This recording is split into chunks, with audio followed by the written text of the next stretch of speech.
নমস্কার, ইউএসএম কিচেনে আপনাদের সকলকে স্বাগত। আমি সুচিত্রা চলে এসেছি আরও একটি নতুন রেসিপি নিয়ে। আজকের রেসিপি মূলো ছেচকি। শীতের দুপুরে গরম ভাতের সঙ্গে দুর্দান্ত একটি রেসিপি। অনেকে আবার মূলো খেতে পছন্দ করে না, তাদের যদি এইভাবে মূলো রান্না করে দেওয়া যায় তো তারাও খুব সুন্দরভাবে খেয়ে নেবে। তাহলে বেশি দেরি না করে রেসিপিটি দেখে নেওয়া যাক। রান্নাটি করার জন্য প্রথমে আমি কয়েকটা মূলোকে এইভাবে খুব পাতলা পাতলা করে কেটে নিয়েছি। আপনারা চাইলে গ্রেটারে গ্রেট করেও নিতে পারেন। এখন এতে দিয়ে দেব কিছুটা পরিমাণে নুন। আর রান্নার সময় আমি আর নুন ব্যবহার করব না, সেজন্য এখনই একটু বেশি করে দিয়ে নিচ্ছি। এরপর মূলোগুলো ভালো করে নুন মাখিয়ে রেখে দেব 5 মিনিটের মতো। তাহলে মূলোর থেকে এক্সট্রা জলটা অনেকটাই বেরিয়ে যাবে। রান্না করার সময় খুব বেশি জল উঠে যাবে না, আর রান্নাটা খুব তাড়াতাড়ি হয়ে যাবে। এখন রান্নাটা করার জন্য কড়াইতে দিয়ে দেব কিছুটা পরিমাণে সর্ষের তেল। আর এই রান্নাতে তেলের পরিমাণটা একটু বেশিই দিতে হবে।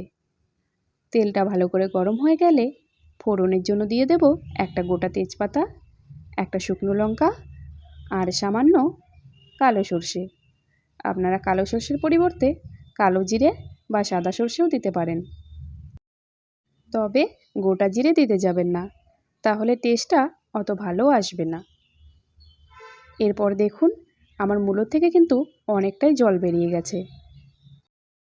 এখন আমি নুন মাখিয়ে রাখা মূলোটা তেলের ওপরে দিয়ে দেব।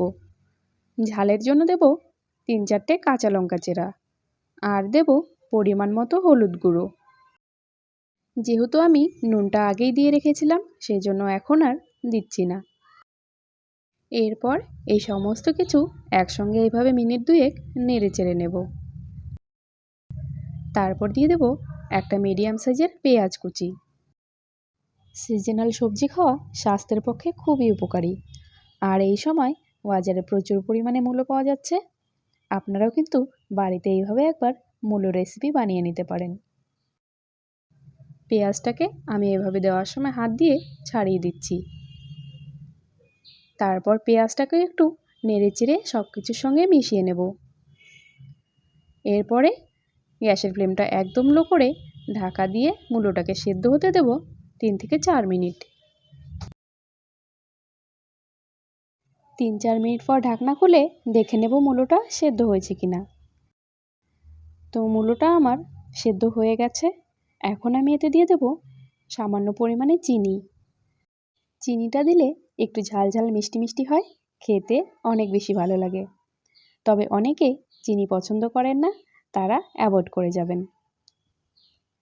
এরপর চিনিটা দিয়ে এইভাবে নাড়াচাড়া করে কিছুক্ষণ ভেজে নিতে হবে, যতক্ষণ পর্যন্ত না মূলোটা নরম হয়ে আসে। আর এই সময় গ্যাসের ফ্লেমটা মিডিয়াম টু হাই রাখতে হবে।